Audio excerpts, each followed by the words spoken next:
নমস্কার বন্ধুরা, আজকে আপনাদের রাগ অথবা ক্রোধ শান্ত করার কয়েকটি উপায় সম্বন্ধে আপনাদের জানাবো।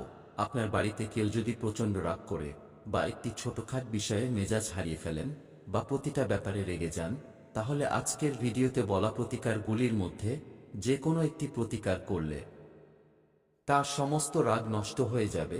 জ্যোতিষশাস্ত্র অনুসারে রাগের প্রধান কারণ হতে পারে মঙ্গল, সূর্য, শনি, রাহু এবং চন্দ্র।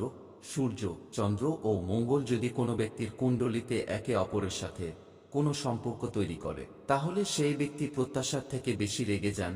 রাগ হল অগ্নি উপাদানের নির্দেশক। যখন অগ্নি উপাদান অন্যান্য রাশি বা গ্রহের সাথে মিলিত হয়, তখন ব্যক্তি প্রতিটি বিষয়ে রাগ করে। এছাড়া যাদের কুণ্ডলিতে মঙ্গল অশুভ অবস্থানে থাকে, তাদেরও অত্যাধিক রাগ আসে। রাগ শান্ত করার সহজ কয়টি উপায়। নাম্বার 1, প্রতিদিন সকালে ঘুম থেকে ওঠার পর প্রথমে পৃথিবী মাতাকে প্রণাম করুন। এছাড়াও বিছানা ছাড়ার পরে কমপক্ষে 15 মিনিট কারো সাথে কথা বলবেন না। শাস্ত্র অনুসারে এটি নিয়মিত করলে রাগ কমে এবং মনে শান্তি আসে। এছাড়াও গুরুজি, প্রতিদিন হনুমান চল্লিশা পাঠ করুন।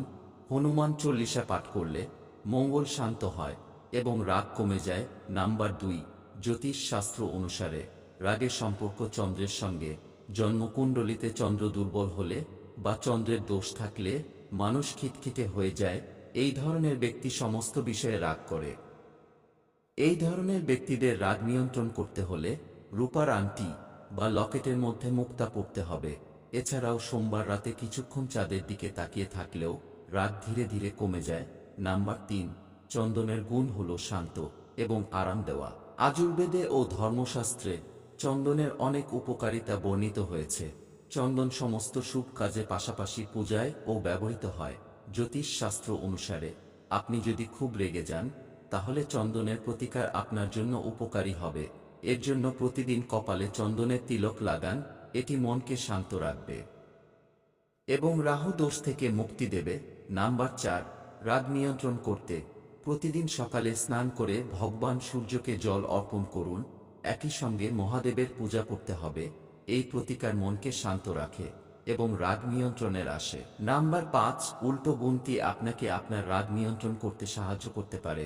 আপনার শ্বাসের উপর ফোকাস করে 10 থেকে 1 পর্যন্ত উল্টো গুণটি করা আপনাকে আপনার মেজাজ এবং ভাষা নিয়ন্ত্রণ করতে সাহায্য করে। নাম্বার 6, একটু হাঁটলে রাগ নিয়ন্ত্রণ করতে পারবেন।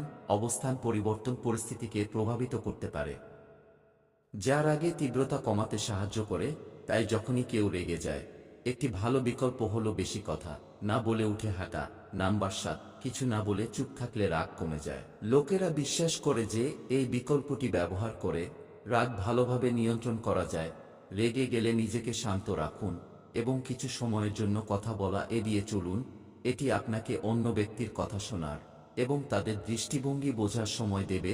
উপরন্তু এটি রাগ নিয়ন্ত্রণ করে এবং আরও ভালো এবং পরিষ্কার প্রতিক্রিয়া দিতে সাহায্য করে। তো বন্ধুরা, এই ছিল রাগ কমানোর কয়েকটি প্রতিকার।